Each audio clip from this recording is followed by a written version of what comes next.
Muy bien, mis hermanos. Pues usted recuerda que hace varias semanas que no hemos tenido la oportunidad de escucharnos, de estar en estas reflexiones sobre la carta, el libro de Apocalipsis, y que le hemos echado de menos porque es un libro extraordinario. Vamos a orar al Señor desde luego para pedirle que las cosas que digamos tengan sentido, que haya razón de ser. Padre eterno, te rogamos que nos bendigas esta tarde, bendigas a tus hijos donde quiera que estén y que están escuchando la palabra. Bendícenos aquí a nosotros de tal manera que las cosas que digamos tengan razón de ser, que sean una verdad, la verdad de tu Hijo amado Jesús. Por Cristo tu Hijo te ruego que seamos bendecidos. Amén. Muy bien, mis hermanos, pues yo creo que como teníamos varias semanas en que no teníamos ninguno de estos encuentros, es necesario recordar algunas cuestiones. Y algo que usted no puede olvidar es lo siguiente, que hice la aclaración que el capítulo 14, el 15 y el 16 eran capítulos que tenían un contenido muy semejante. Así. Por consecuencia, podíamos pensar en el 16, podíamos pensar en el 14 o en el 15. Y eso es lo que hemos estado haciendo y quiero hacer con ustedes esta ocasión. Y recordar que en el capítulo 15, verso 1, capítulo 15, verso 1, Juan dice que vio 7 ángeles que tenían 7 plagas, a las que les llamó plagas postreras. ¿Por qué? Porque en ellas, dijo, es consumada la ira de Dios. Entonces yo creo que es conveniente que hagamos una especie de desglose breve pues de lo que aquí ha dicho Juan, que parece que no dijo nada, pero que dijo todo. Dice que vio 7 ángeles y que tenían las 7 plagas postreras. Pero en realidad esa historia sería así. Juan vio 7 ángeles y uno de los seres vivientes entregó a cada uno una copa. Y en cada copa se depositó una plaga. De tal manera que esas plagas las llamó Juan plagas postreras. Postreras que significa pues que ya es lo último. Y verdaderamente esa es la idea. Pero también dijo que cuando esas plagas fueran derramadas sobre la tierra, se habría de consumar la ira de Dios. Y dijimos, ¿qué cosa es eso de la ira de Dios? Que cuando esas plagas son derramadas sobre la tierra, resulta que la ira de Dios se da por satisfecha. Por eso dijimos, pues ¿qué cosa es eso de la ira de Dios? Desde luego que este es un lenguaje muy interesante el que está usando la profecía. Y precisamente ese detalle, eso de que Juan vio esos 7 ángeles con 7 copas, que en ellas estaban depositadas, por supuesto, las plagas que eran consumación de la ira de Dios. que debemos entenderla como sentencia. Porque voy a hacer la aclaración que no debe ser entendido este capítulo 16, donde están los 7 ángeles, donde derraman esas plagas sobre la tierra y sobre la raza humana, no deben ser entendidos como juicios. Ahorita lo voy a explicar. Pero el apóstol, eso que vio, todo eso que vio, lo considera como una señal. ¿Una señal de qué? ¿O de qué cosa puede ser una señal? Podía ser, digo yo, por las cosas que van a suceder cuando cada plaga se derrame sobre la tierra. Puede ser. Pero que ese suceder señala una señal del fin, no del fin del mundo, del fin de los tiempos, de ciertos tiempos que deben de cumplirse. Específicamente,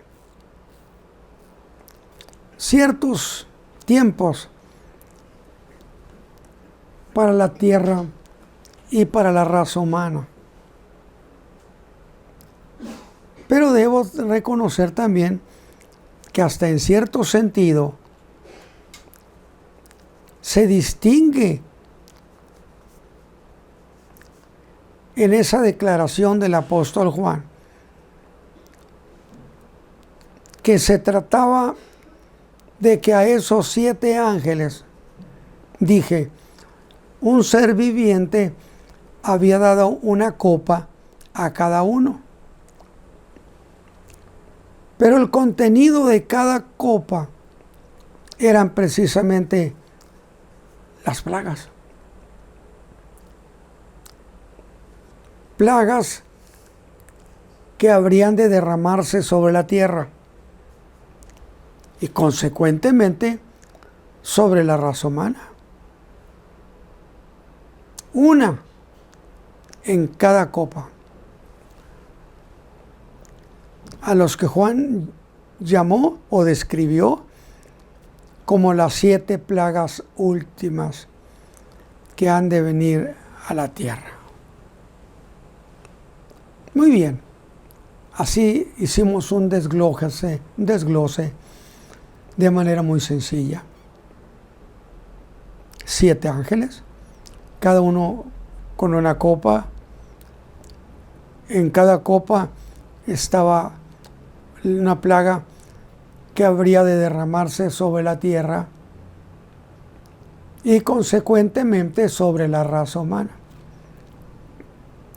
Pero es importante entender que esas 7 plagas no son plagas que se derraman sobre cierta gente o sobre ciertas regiones en exclusiva.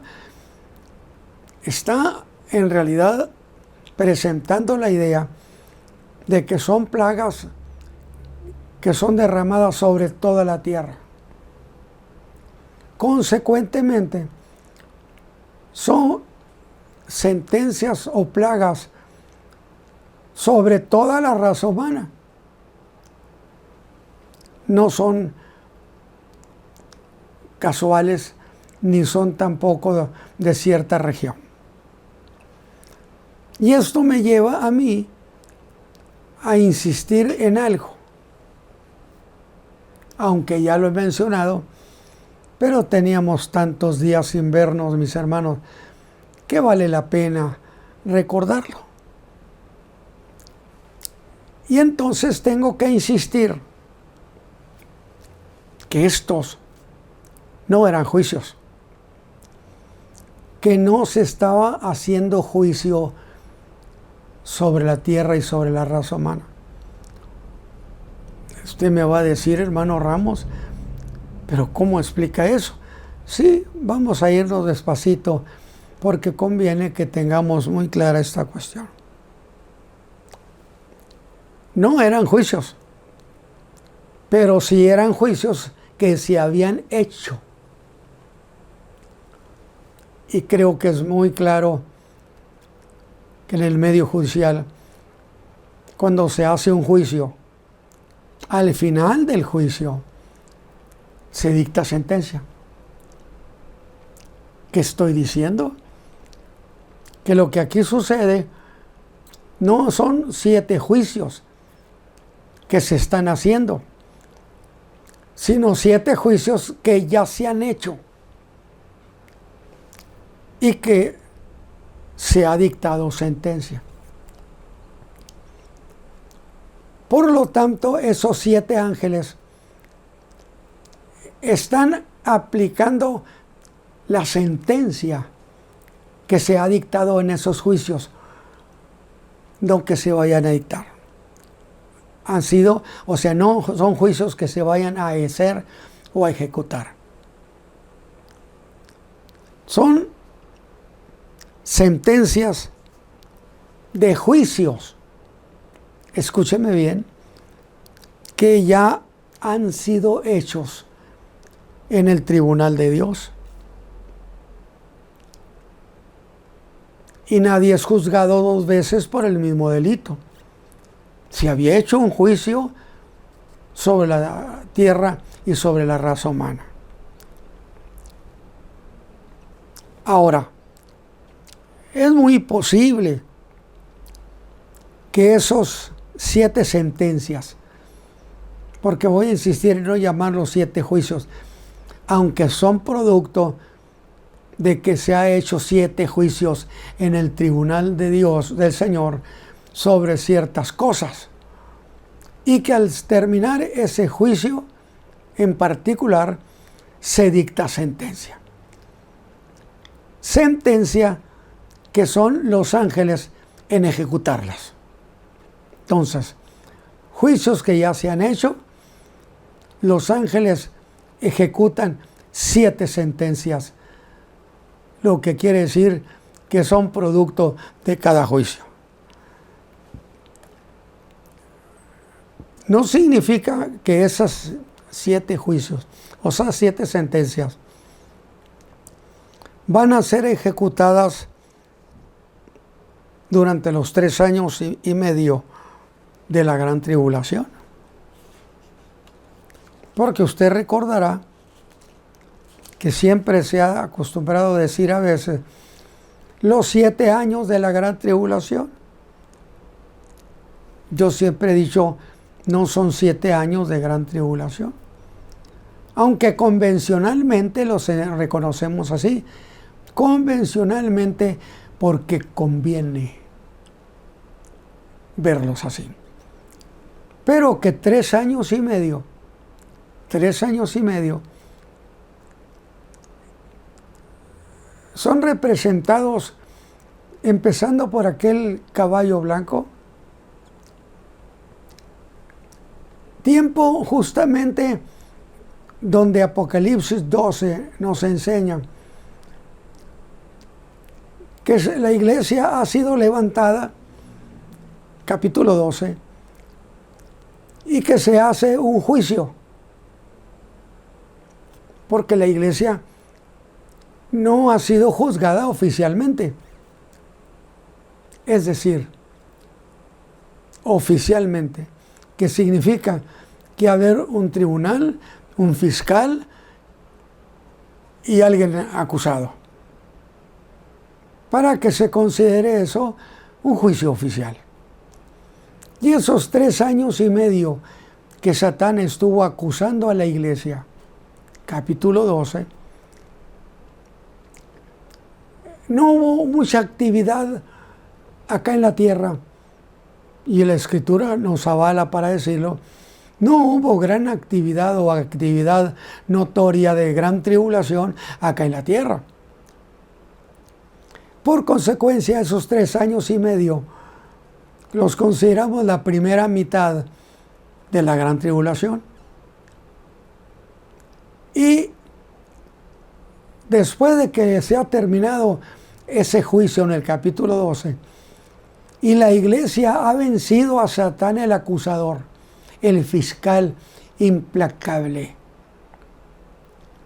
Se da un combate en los cielos y Satán y sus huestes son expulsadas. Y ya no son expulsadas a los aires, como dice Efesios. No, en este caso son expulsadas a la tierra. Que yo mencionaba, qué detalle tan importante, tan darle importancia. ¿Por qué? Porque la raza humana va a aprender a vivir junto con los demonios. Definitivamente. Desde luego, la iglesia ya no está aquí. Y aunque estuviera, los demonios no tienen absolutamente ninguna facultad contra un creyente, con alguien que está en Cristo. Y entonces, cuando Satán es arrojado, dice que viene con grande ira, sabiendo que es poco tiempo el que le queda. Y entonces ahora se lanza contra la mujer del capítulo 12 que había dado a luz un hijo que había de reinar sobre toda la tierra. Que yo creo que no es problema entender que se trata de la persona de Cristo Jesús. Por supuesto, nada pudo hacer contra el Hijo, el cual incluso lo venció en la cruz del Calvario, y lo venció en calidad de hombre, no en calidad de Dios, en calidad de Hijo del hombre. Venció a Satán en la cruz del Calvario de manera definitiva. Y entonces, ¿a dónde empieza la segunda parte de la gran tribulación? Empieza en uno de los actos de Satán, que se lanza ahora contra la mujer. Es decir, se lanza contra el pueblo de esa mujer. Y en ese momento en que se lanza en una persecución salvaje, por así decirlo, terrible, corre tiempo y empieza la segunda parte de la gran tribulación. Yo espero que usted vaya conmigo y vaya asimilando esta cuestión de esta manera. ¿Por qué? Porque en realidad muchas cosas quedan a la orilla del camino del contar de la historia de la fe, muchas cosas, y pareciera que no existen los detalles. Entonces, a partir de que empieza esa agresión contra el pueblo de esa mujer, corre tiempo, empieza el tiempo de la segunda parte de la gran tribulación, que es el tiempo más duro de la gran tribulación. ¿Por qué? Bueno, para empezar diré que el diablo ha descendido, dice, a vosotros con grande ira. Y el diablo, por supuesto, que viene en un interés vengativo contra esa mujer. Queda Daniel, el ángel, lo interpreta en Daniel, el ángel, capítulo 12. Dice que será tiempo de angustia, cual nunca fue. Tiempo de angustia, cual nunca fue, ¿desde cuándo? Desde que hay gente sobre la tierra. Pero, desde luego, también dice que el arcángel Miguel vendrá para hacer apoyo, protección sobre ese pueblo que ahora es perseguido por Satán. Y entonces, a partir de ahí estamos viendo capítulo 14, 15 y 16 de Apocalipsis como una de las partes finales de la gran tribulación. Partes finales de la gran tribulación. Pero dije, no implica de ninguna manera que esas 7 plagas han de ser ejecutadas al mismo tiempo. Porque es cierto, en el capítulo 8 encontramos lo de las trompetas, pero no todas sonaron al mismo tiempo. Quizá entonces se han de derramar, posiblemente, porque hay cosas que ya no podemos tampoco afirmarlas de manera categórica. Pero lo que sí es categórico es la afirmación que hace el escritor sagrado. Porque esa afirmación, que cuando esas 7 plagas hayan sido enviadas a la tierra, a 7, no 3, no 5, no. Cuando las 7 plagas se hayan enviado a la tierra, causando, por supuesto, gravísimas consecuencias sobre la tierra y sobre la raza humana, sobre los mares, sobre los ríos. Definitivamente, estamos hablando de consecuencias gravísimas, finales, que coincide que cuando esas 7 plagas se hayan derramado sobre la tierra y causado el efecto para lo cual fueron enviadas, plagas dañinas, cuando éstas hayan cumplido, por así decirlo, o hayan ejecutado precisamente esa sentencia implicada en cada copa que contenía una plaga, por decir así, entonces se consumaría la ira de Dios. A ver, ¿se consumaría la ira de Dios? Veámoslo. O lo que sería igual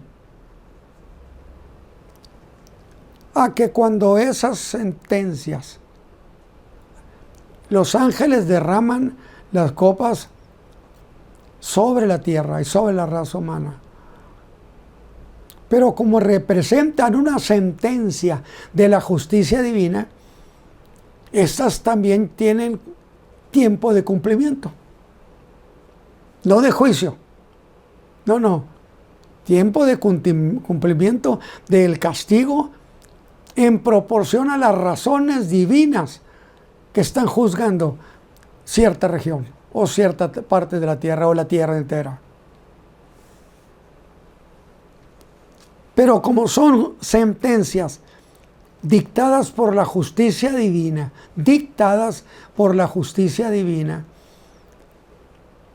la lógica es cuando se cumpla y esas 7 copas sean derramadas y hagan lo que deben hacer según el dictado de la justicia, la justicia divina se daría por satisfecho. Si eso puedo llamarlo consumación de la justicia divina. Porque son sentencias producto de esos juicios. 7 copas, 7 plagas, 7 sentencias, se hicieron 7 juicios en casos particulares. 7 juicios.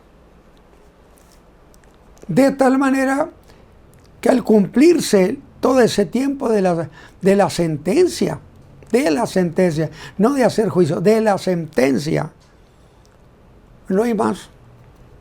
Se acabó el tiempo. ¿Cuál tiempo? Bueno, tengo que hacer la aclaración que la Escritura sí nos enseña que son tiempos que no implican la totalidad del tiempo de la raza humana. Tampoco implicarían el fin de la tierra, de ninguna manera. No. El cumplimiento de las cosas según Dios ha puesto fin de tiempos para tal cosa, para esta otra. Y entonces estas 7 plagas, cuando se derramaban sobre la tierra, sobre la raza humana, lo que hacían era en realidad cumplir la sentencia dictada, no el juicio ya había sido hecho. Cumplir la sentencia dictada por la justicia divina. Y consecuentemente, ya no hay más. Algo se terminó. Bueno, es muy interesante si pudiera yo ahorita decirlo de esta manera.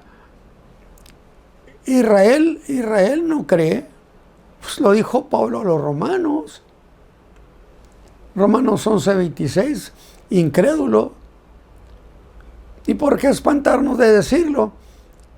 Pues, capítulo 7 de Juan dice que todavía sus hermanos no creían en él. Y entonces alguien predicaba y decía, el Señor cuando estuvo entre nosotros tenía una familia de incrédulos. Qué interesante. Pero cuando se fue al cielo, dejó una familia de creyentes, que usted los encuentra allí junto con todos los hermanos, orando y siendo llenos del Espíritu Santo. ¿Eso lo entendemos? Y entonces se lleva un tiempo donde se enseña la salvación, lo que es el Evangelio de la Gracia, al mundo entero. Pero eso llega a su fin, a un tope. Como también señala tiempos que yo dije, cuando el Señor Jesús estaba en la tierra, les dijo a sus discípulos que no fueran con los gentiles, que no fueran con los samaritanos, que fueran solo con los perdidos de la casa de Israel, con las ovejas perdidas de la casa de Israel. Esto le dice que está en un tiempo exclusivo para los judíos. No vayas con nadie más. Digo, no me diga que eso no es exclusivismo. Claro que sí, porque correspondía. ¿Y qué se estaba haciendo con eso qué se estaba logrando? ¿O cuál sería la razón de vaya nomás con ellos? Bueno, porque Israel era parte de un proyecto de ser luz del mundo, de tener un papel importantísimo. Pero necesitaban entender y conocer de qué se trataba el Evangelio del reino. No el Evangelio de la gracia, el Evangelio del reino. ¿Cuál reino? Ese reino establecido por David. Ese reino en el cual Cristo reinará 1000 años en la tierra. Ese es. Sí, pero en Mateo 24:14 usted encuentra que les dice, y este evangelio del reino, aquí sí. Antes dijo no, ahora dice sí. Este evangelio del reino, no el evangelio de la gracia, este evangelio del reino será predicado por testimonio a todos los gentiles en toda la tierra, por testimonio. A todos los gentiles predicar el evangelio del reino, sí, porque ahora viene el rey, viene el Mesías y va a establecer, restaurar para empezar el reino de David y establecerlo en toda la tierra. Pero el mundo gentil no tiene noticias de eso. Entonces es muy justificable que se predique el evangelio del reino en toda la tierra. ¿Para qué, Señor? Para que se enteren que el rey ya viene, que el Mesías es Jesús y que va a reinar en toda la tierra. Tienen que estar enterados, porque una de las cuestiones grandiosas de la fe es que Dios siempre entera a la raza humana. No los coge de sorpresa, los entera. A Israel lo enteró. Al mundo gentil ahora lo entera predicar el evangelio del reino a toda criatura. Yo creo que esto es muy importante entenderlo. Y entonces, en esto que estamos estudiando del capítulo 14, 15 y 16, no hay más. Se terminó. Se terminó el tiempo de la gracia. Pero Israel viene a la credulidad, a creer en el Mesías, a creer en Jesús, el profeta de Nazaret. Y los prepara el Espíritu Santo para recibir al Rey. A ver si lo aclaré bien. Es decir, decimos el Espíritu Santo levanta a la iglesia, que por cierto el Señor Jesús fue muy claro al decir que Él se iba, pero que iba a enviar al Espíritu Santo. ¿Qué iba a hacer el Espíritu Santo? Se iba a encargar de la iglesia. El Señor fue levantado por el Espíritu de Dios y lo entregó a su Padre. Y el Padre le dice, siéntate a mi diestra, o sea, a mi mano derecha. Cristo Jesús es la mano derecha del Padre, para que usted vea la importancia de creer en el Hijo de Dios, la importancia de que Él sea nuestro Salvador. Consecuentemente, esto que ha pasado de las últimas plagas, las postreras, las de llegaron, terminaron y ya no hay más. Y ya, si ya no hay más, ¿ahora qué? Bueno, coinciden estas 7 plagas con la segunda venida de Cristo. Porque ya no hay más. Y consecuentemente, fíjese lo que le he dicho, y consecuentemente se termina aquella famosa guerra de Armagedón, capitaneada por el anticristo. Y estaba yo pensando, ¿y con qué autoridad el anticristo convocó para hacer esa guerra? No dice la Escritura ahí también que el dragón le dio todo su poder. No, el dragón, el diablo le entregó su poder al que era ya el anticristo. Y entonces él ejerció ese poder causando una persecución más grande sobre el pueblo de esa mujer. Hay que verlo así. Bueno, pero ¿por qué? ¿Por qué Satán no encabezó esa guerra? ¿No le parece interesante? ¿No la encabezó porque no puede? ¿Cómo que no puede? ¿No puede? ¿Acaso no hemos establecido ya en las enseñanzas anteriores o en otras enseñanzas que Dios le otorgó ciertamente al hombre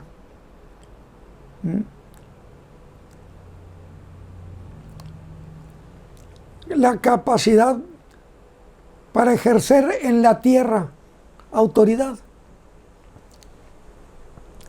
De tal manera que tenía que ser hombre el que dominara el mundo y el que reinara en la tierra para la raza humana.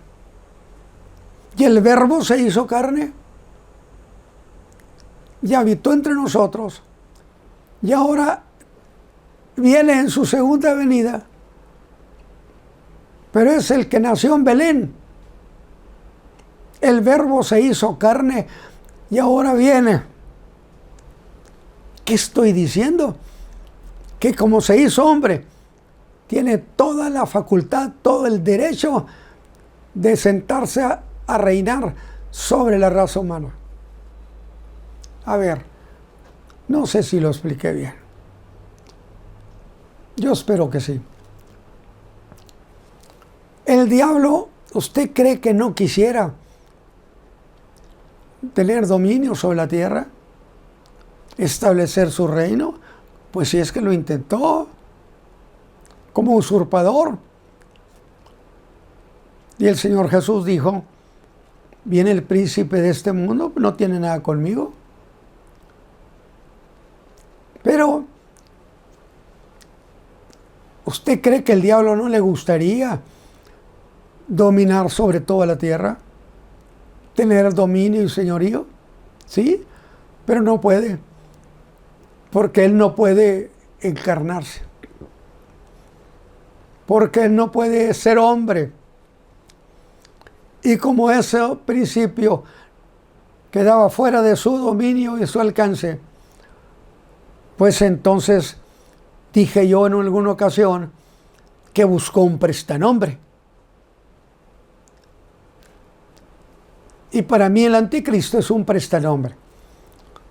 Y entonces al ejercer todo ese señorío y convocar a todas las naciones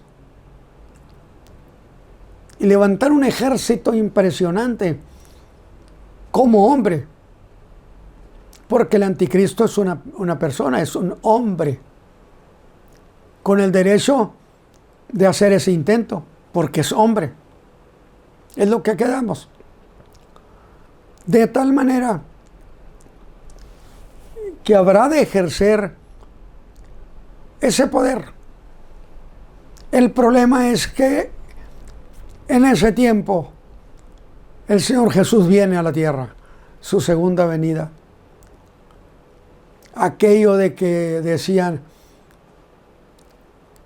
que viene el Señor cuando el pueblo esté muy agobiado, el pueblo de aquella mujer esté muy agobiado, entonces hay una manifestación en el mundo entero, en los aires.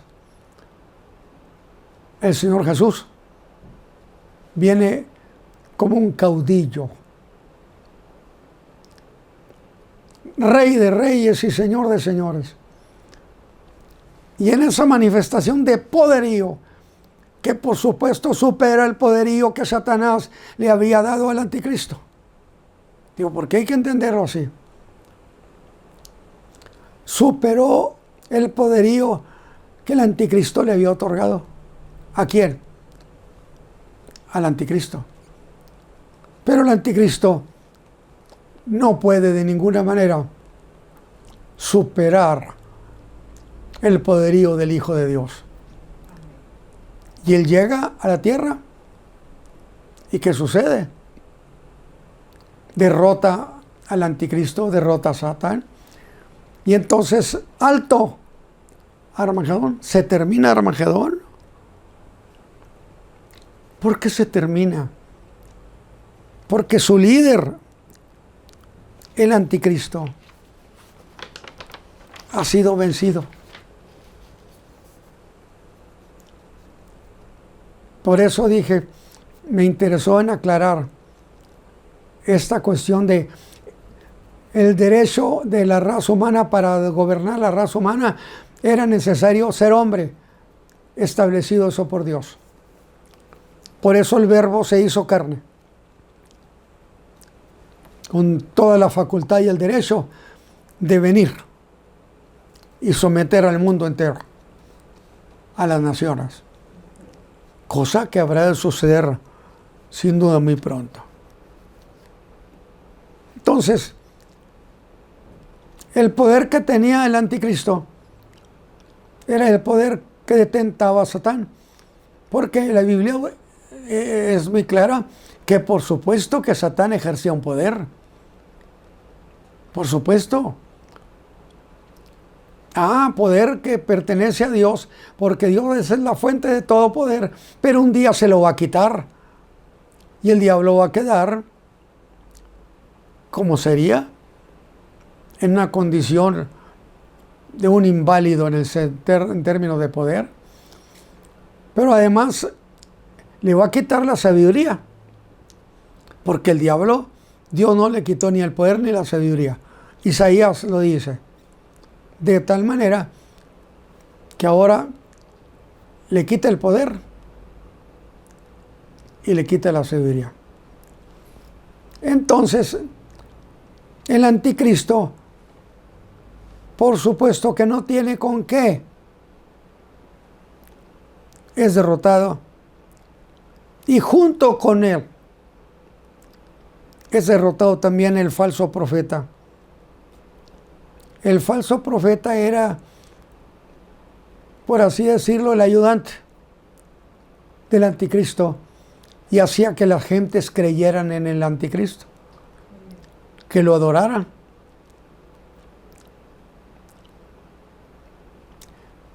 Y resulta que el falso profeta y el anticristo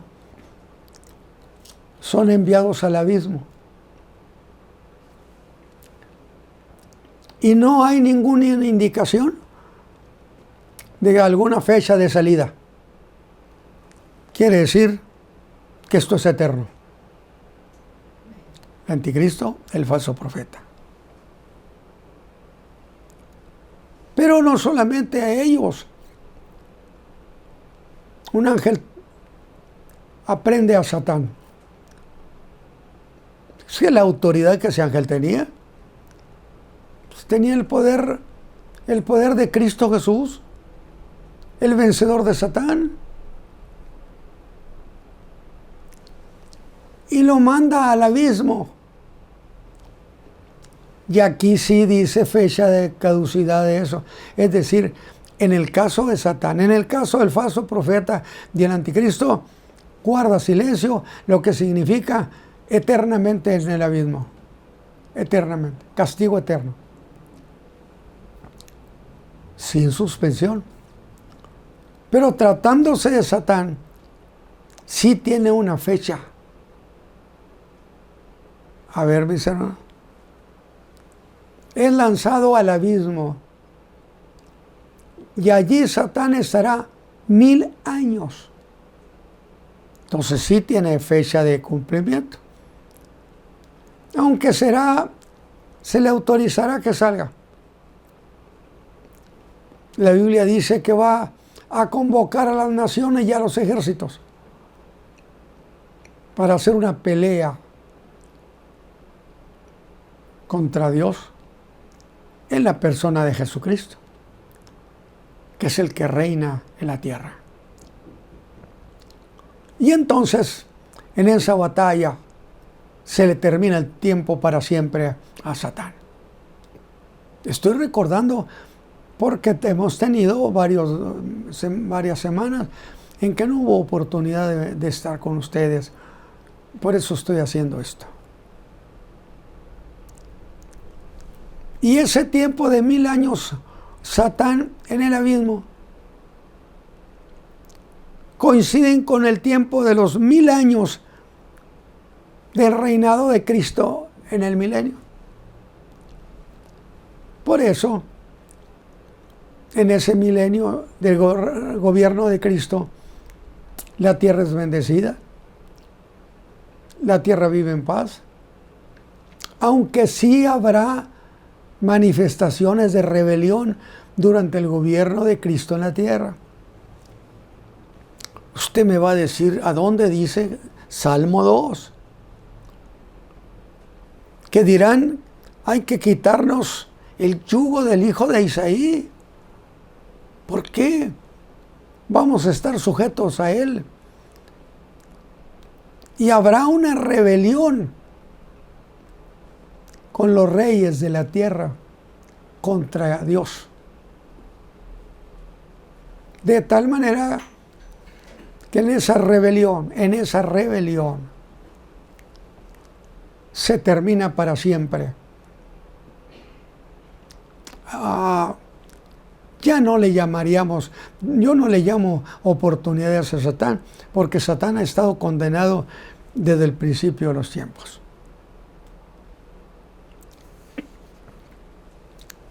Y Juan,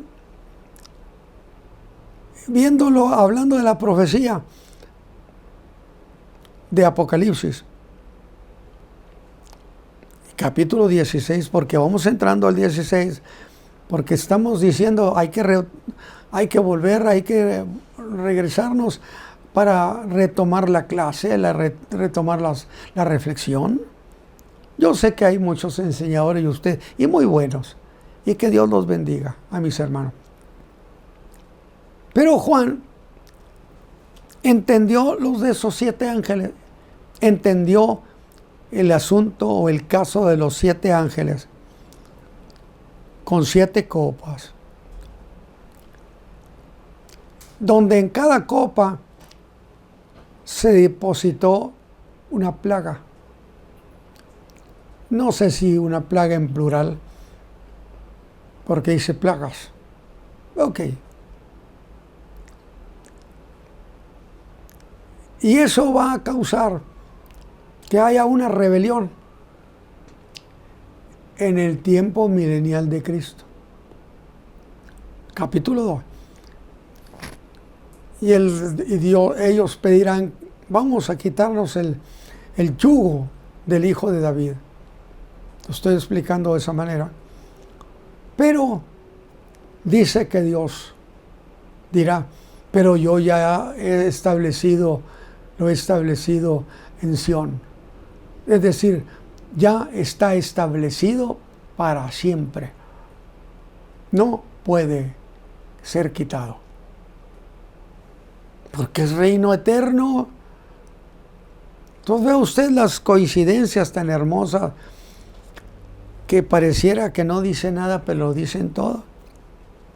Entonces hablamos que Juan entendió lo de esos 7 ángeles, lo de las 7 copas, los de las plagas contenidas en las copas, y que cuando esas plagas hubieran cumplido su tiempo de castigo, no de juicio, no, su sentencia, la justicia divina ha terminado los juicios y dictó sentencia. Y estos ángeles estaban enviando a la tierra las plagas, que eran la sentencia que Dios había determinado. Y la ira de Dios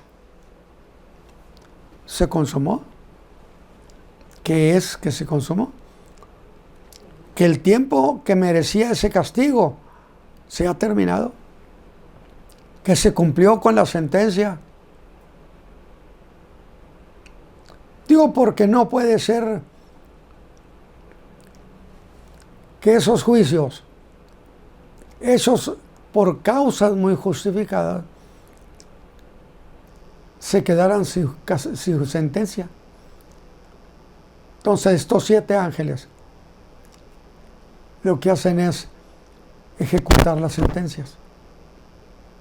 Yo creo que es un detalle muy, muy delicioso de entenderlo. Porque estamos entrando a los capítulos 15 y 16.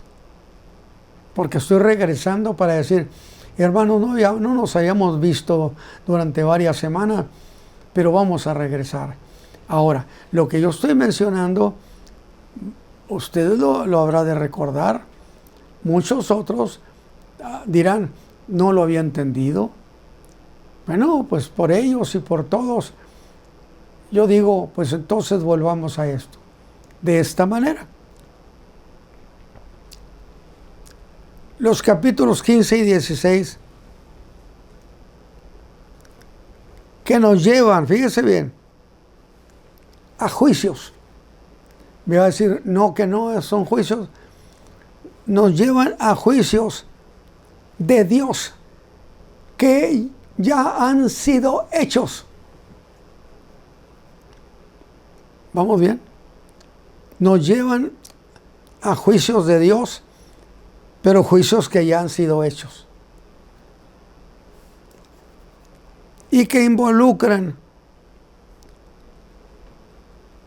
lo que llama en el verso 15 el capítulo 14. Es que la mies de la tierra ya estaba madura y fue cegada. Y esa época de la tierra estaba madura, sin duda, habla acerca de castigo, a cortarla. Pero los ángeles estaban ejecutando sentencia, porque el tribunal de Dios había ejecutado ya juicio. Entonces yo creo que con estos detalles nos queda muy clara esta cuestión. Capítulo 16, 15 y 16, no está haciendo juicios Dios, ya han sido hechos. Y cuando se hace un juicio, se termina el juicio, se dicta sentencia. Y estos capítulos 15 y 16 son ángeles ejecutando las sentencias que dictó el tribunal de Dios.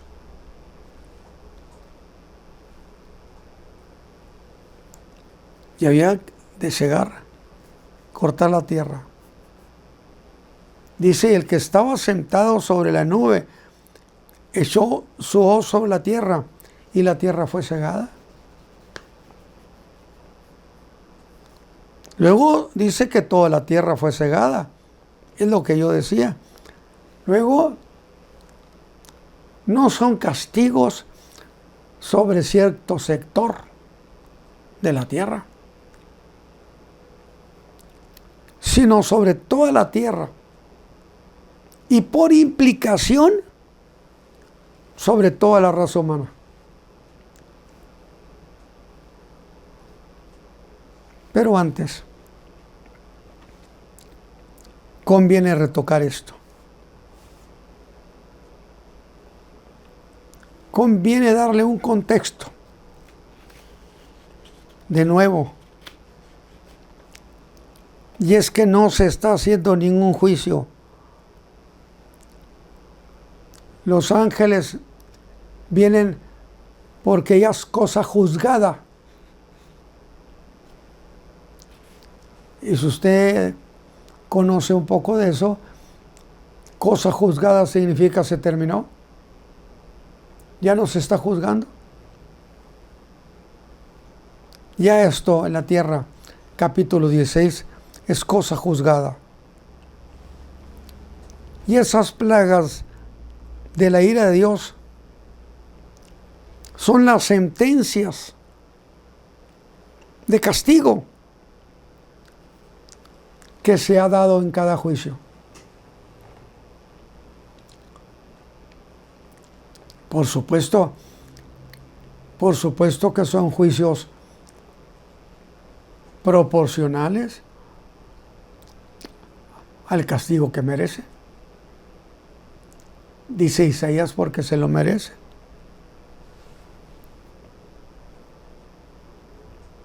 Pero ¿qué es la ira de Dios? Para dar por terminado esta ruta. Es la sentencia ejecutada a cabalidad. Es una sentencia cumplida a cabalidad. Definitivamente. Y ejecutada por cada juicio que se ha hecho en el tribunal de Dios. Luego, la ira consumada es el cumplimiento en todo lo que implique cumplimiento. Tiempo, lugar, castigo. De entonces es el castigo o la sentencia cumplida. Diría yo, ¿acaso la sentencia no es el final de cada juicio? Interesante. No se vuelve a castigar por ese delito. Porque alguien me dijo, hermano, pero durante la gran tribulación y esos castigos de las plagas, sin duda muchos murieron. Dice, establecido morir una vez y después el juicio. Correcto. Resulta que los que murieron durante la ejecución de las plagas, murieron. Sí, pero les falta volver a la vida. Porque resulta, dice bien, porque resulta que deben de ser resucitados para que ahora participen en un juicio individual. Lo que dijimos, a ver, permita, lo que dijimos, estos son juicios colectivos, los del capítulo 16, 15, son juicios colectivos, regiones, multitudes castigadas. Pero todo el que haya muerto durante la gran tribulación habrá de resucitar en la llamada segunda resurrección.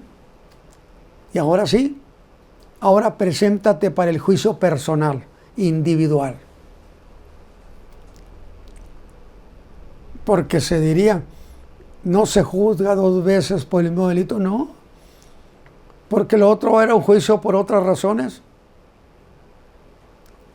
Pero ahora que ese que murió es resucitado, tiene que presentarse para dar razón de manera personal.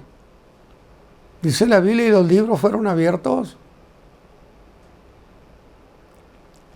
Para que no se confunda usted.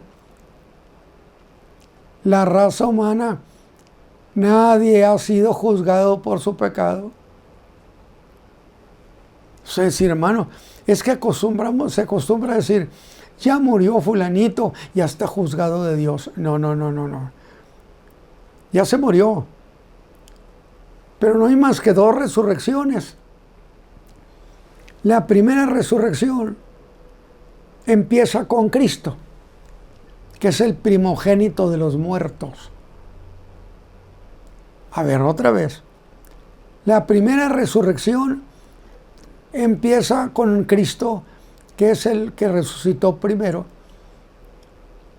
Y entonces, ¿pero por qué es primogénito?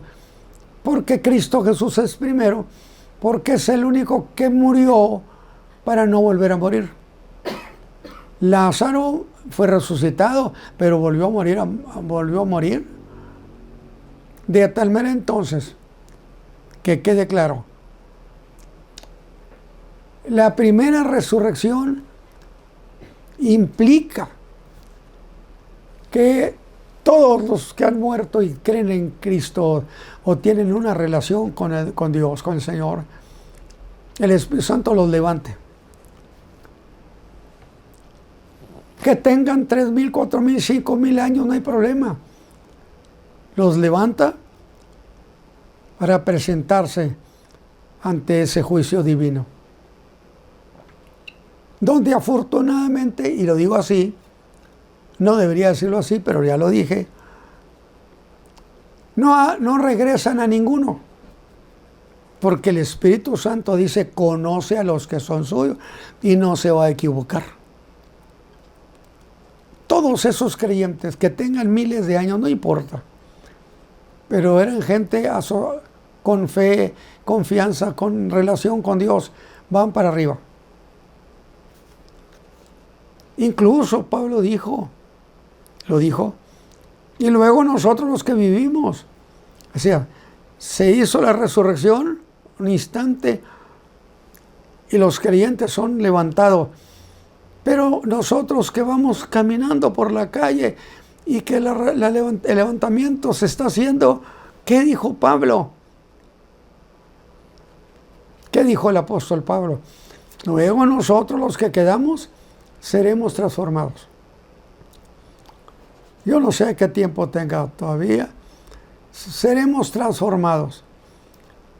Y entonces al ser transformados, los creyentes, aunque vayan por la calle o estén donde estén, si son creyentes, son transformados con un cuerpo semejante al que Cristo resucitó. O que todos los hermanos que se acaban de levantar de la tumba se han levantado con un cuerpo transformado, no glorificado.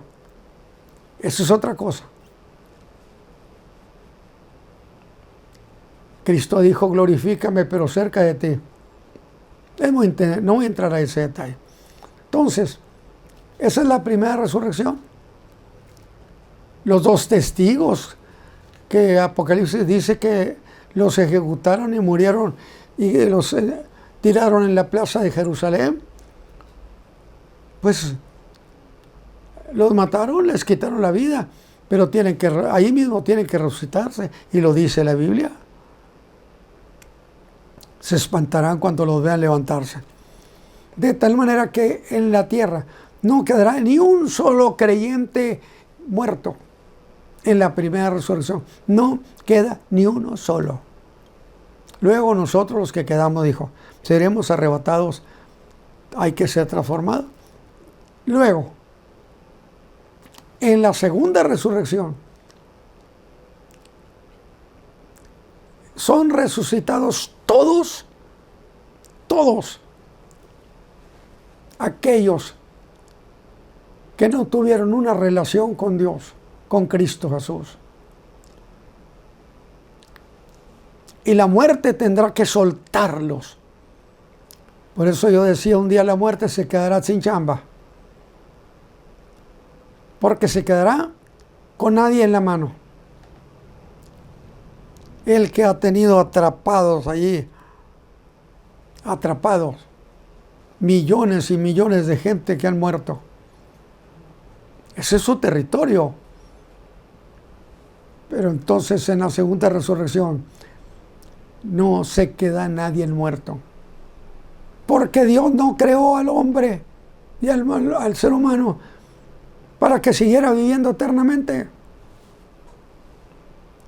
Si son creyentes, y si no son creyentes, al ser resucitados siguen viviendo. Que hice la aclaración, por cierto. Alguien me preguntó, hermano Ramos, pero los que son resucitados en la segunda resurrección, ellos no van a ser atraídos a Cristo, no. Castigo eterno. Entonces van a tener vida eterna, tampoco. Escúcheme bien. Para tener vida eterna se tiene que tener a Cristo, que es la vida. No hay otra manera. Grábeselo en el corazón. Pero esos que resucitan de la segunda resurrección y que no queda ni uno solo en las tumbas, ¿qué va a pasar? Que esos no tendrán vida eterna, pero sí tendrán existencia eterna para que existan eternamente castigados. Entonces, no existe la idea bíblica de que Dios creó al hombre. Dios creó al hombre para que viviera eternamente. Usted dirá, hermano Ram, lo acabo de decir. Si son creyentes, en la primera resurrección no queda ni uno. Todos son levantados, ¿o no? Usted me tendrá que decir, pues sí, hermano. Pues dígame dónde queda uno solo. Un creyente que se quedó en la tumba. Dígamelo. No existe. Quiere decir que la resurrección de creyentes es total. Qué bonito detalle. Pero en la segunda resurrección no queda ni un incrédulo o un enemigo de Dios con él estando en la tumba. A esos también los levantan. Y los levantan para comparecer ante el trono blanco. Y ellos serán castigados eternamente. Pero aún de ellos no quedará un solo en la tumba. No quedará ni uno solo en la tumba. Como para los creyentes, no quedó un solo creyente en la tumba. Qué detalle tan interesante. Y ahí nos vamos a quedar. Es muy interesante lo que hemos aprendido de alguna manera. Es decir, el último enemigo a vencer, dice la Escritura, por Cristo, es la muerte.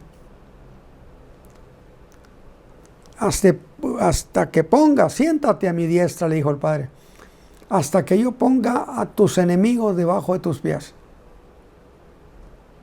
Y en la segunda resurrección no queda ni uno solo en las tumbas. Y Satán ha sido puesto bajo los pies de Cristo. Si puedo decirlo así. Pero no quedará uno solo que se considere victorioso frente a Cristo.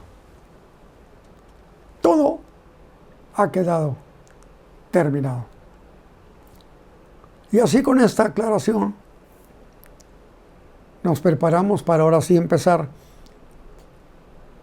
con las copas y avanzar lo más rápido que se pueda, dentro de lo que se pueda bien. Vamos a orar al Señor para decirle que estas cosas se graben en nuestro corazón. Porque yo le he pedido al Señor que enseñe la verdad. Que lo que diga no es falso. Padre eterno, y tú has oído nuestra plegaria. Te ruego que bendigas a tus hijos que han escuchado esta repetición de las palabras que hemos dado, pero que ellos los asimilen en su entendimiento. Y bendice sus vidas y bendice a todo lo que ellos representan. Por Cristo Jesús. Amén. Gracias.